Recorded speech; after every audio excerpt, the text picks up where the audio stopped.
This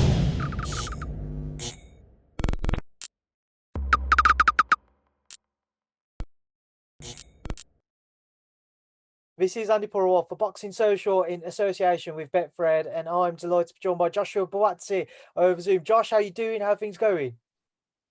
I'm cool, man. Not too bad. Like I said, man, first thing in the morning here, so bear with me, but everything's cool.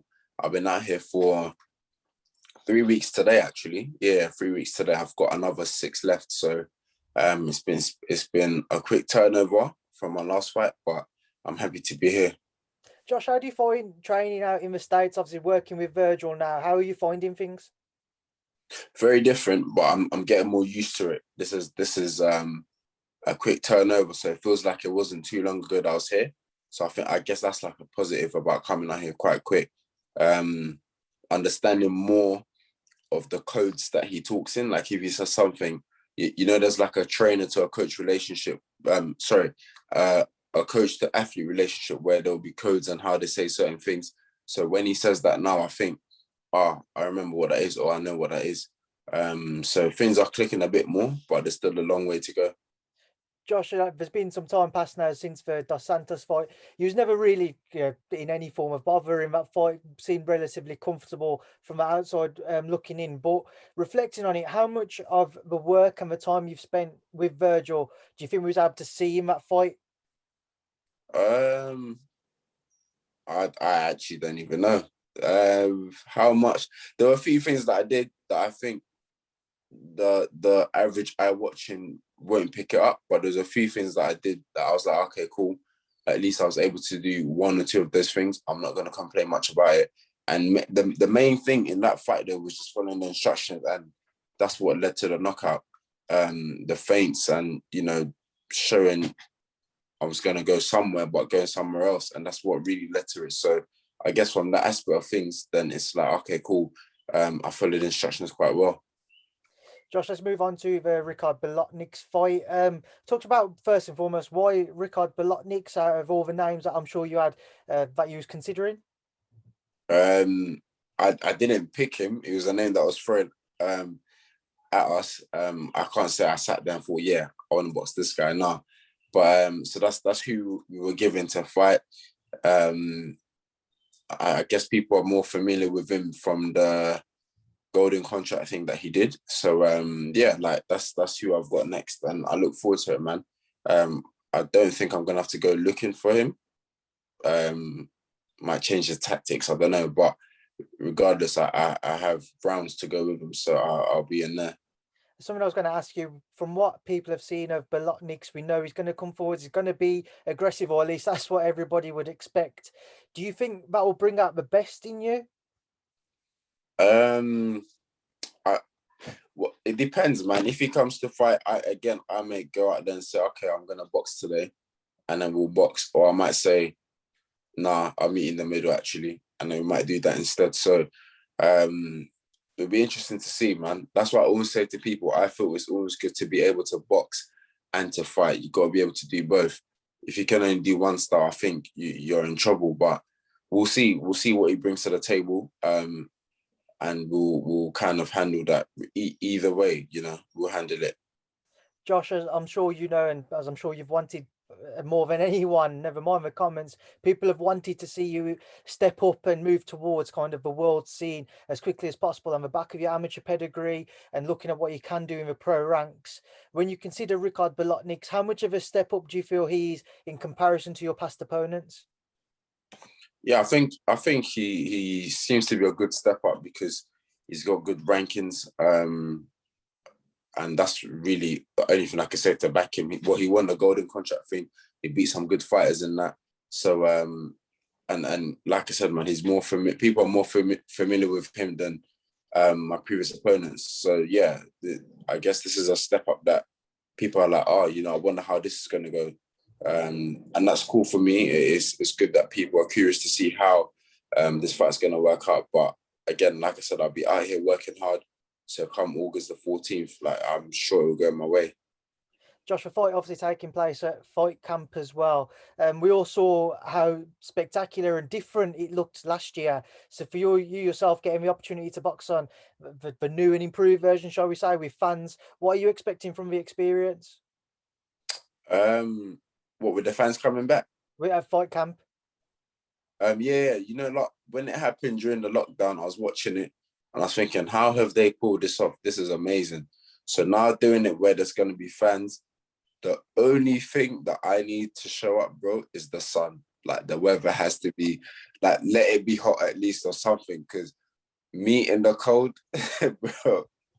Yeah, but I'm sure, you know, I'm sure if it's like a cold time or whatever, they'll have some kind of heat, and I'm now planning how the fight camp should go. But look, I listen, man. When the bell rings, it is what it is. We'll fight.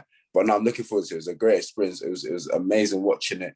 Last time it happened over the TV, and again, like I said, I was like, how have these guys done this? This is amazing. So I'm sure they will do the same. If not, I expect Matchroom to step up again, man.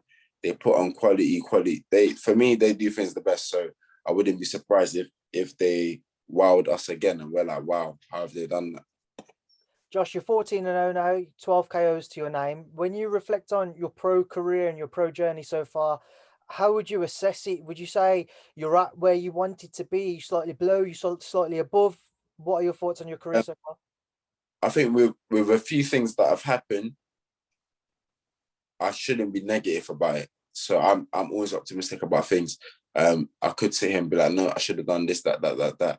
I'm not about that. Nah, we can always criticize and be too like looking for the negatives. So no, that's not my approach to it. I am where I am. I'm not sitting here to say, oh, I'm 14-5. Nope, no, I'm not sitting here to say that. So yeah, I'm in a good place for me personally. Obviously, there's always going to be a lot of links and a lot of talks about the potential domestic matchups there for you, Josh. The Anthony Yard fight pre Lyndon Arthur was massive. Still is a big fight, of course. Lyndon Arthur himself, Callum Johnson. Provided this bout with Bolotniks goes to plan, what would be your plans moving forwards? Would you look towards one of the domestic names, or is it pushed towards your own route on the world scene? I have to say my own route, man. I don't like. We're all saying we want to fight each other, but I don't see how it's gonna happen. I actually don't know that side of the situation, but I'll push on, man, and do my own thing. You can't be waiting to fight someone, or they can't be waiting to fight you. Like, I don't know. I'm not a promoter. I don't know how it's gonna happen, but bro, like, if they happen, I'm always gonna be in England for it to happen. Cool, but as of that, like, I have to keep doing what I'm doing. Yeah, Josh, I was about to ask, obviously, with those three names in particular, being with Frank Warren, you being with Matchroom and DAZN, is that the biggest obstacle effectively from one of those fights happening? And just to get your thoughts on some recent comments from Callum Johnson, you know, he was asked about it in an IFL interview, if you two would ever meet anytime soon. He said, maybe when he's 62, you'll face him. And he said that you've never really wanted the fight. And if you did, you would have made it by now. Just your thoughts on those comments? Over my head, bro, I couldn't care less. Like, yeah, it's over my head, bro. Like I said, man, all of these, like, we haven't fought each other, right? Whether it can happen or not, I don't know, but I'm still in England. Like, if it's gonna happen, cool. But stuff like that is just, he's just chatting, just for the sake of it, really. Just what's got you? Just want to get your thoughts on a few other things. Firstly, the Team GB, like they've obviously most of them recently qualified for the Olympics. One man in Lewis Richardson, unfortunately, unsuccessful in doing so. But for you, I know you're very close to a lot of them still. What did it mean for you to see them do so? And obviously, your best wishes going into Tokyo. Yeah, man, very very happy. Like you said, I feel for Lewis Richardson who fell short. But the thing is, he drew the world number one. The European, world, any other tournament you want to say, this guy been winning gold all the time. So he it was a good fighter that he lost to. But for the rest of the guys and girls, I'm very happy for them. Very, very happy for them. Like, we got some good numbers going into Rio. I think they've got either the same or more. I'm not too sure. Have they got the same or have they got more? I'm not sure. I know there's 11 this time. Cool. Yeah, but they've done well, man. Bro, the thing is, I could say everything about each weight category and each person. So let me not do that. But I'm happy for them, man. Very, very happy for Team GB, the coaches, the staff. They've managed to kind of get everyone to be ready when it mattered the most. Each cycle is different, man. People leave, people come.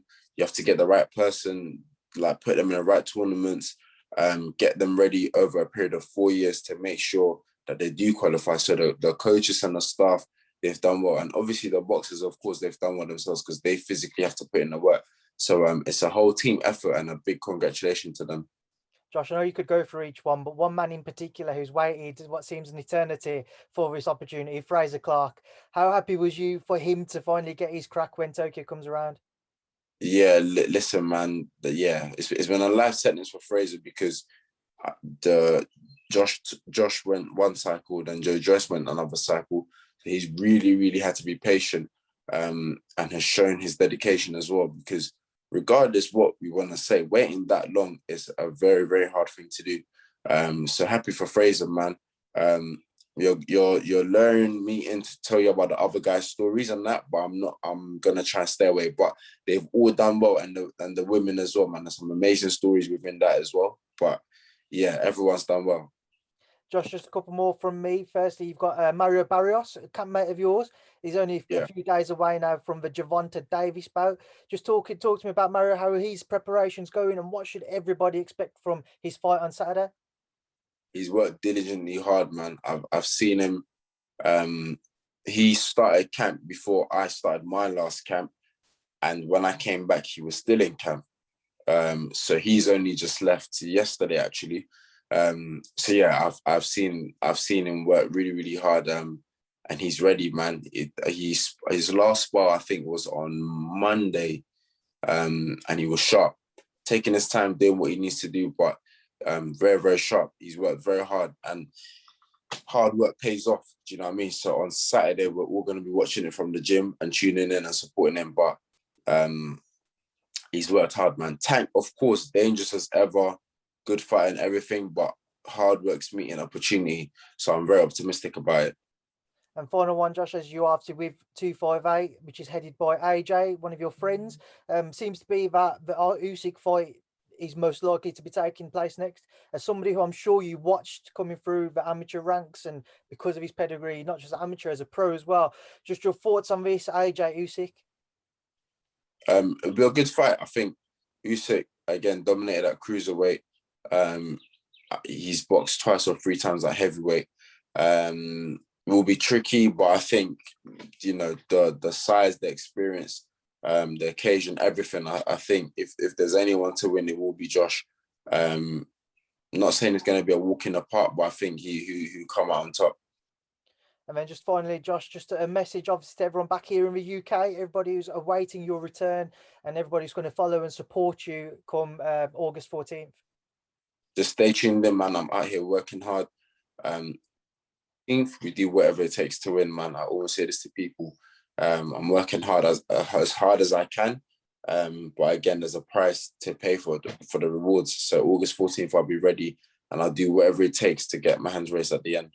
All right, Josh, it's a pleasure to catch up with you. Stay safe out in States, and I'll see you soon. Thank you for speaking to Boxing Social. Thank you, bro. Appreciate it.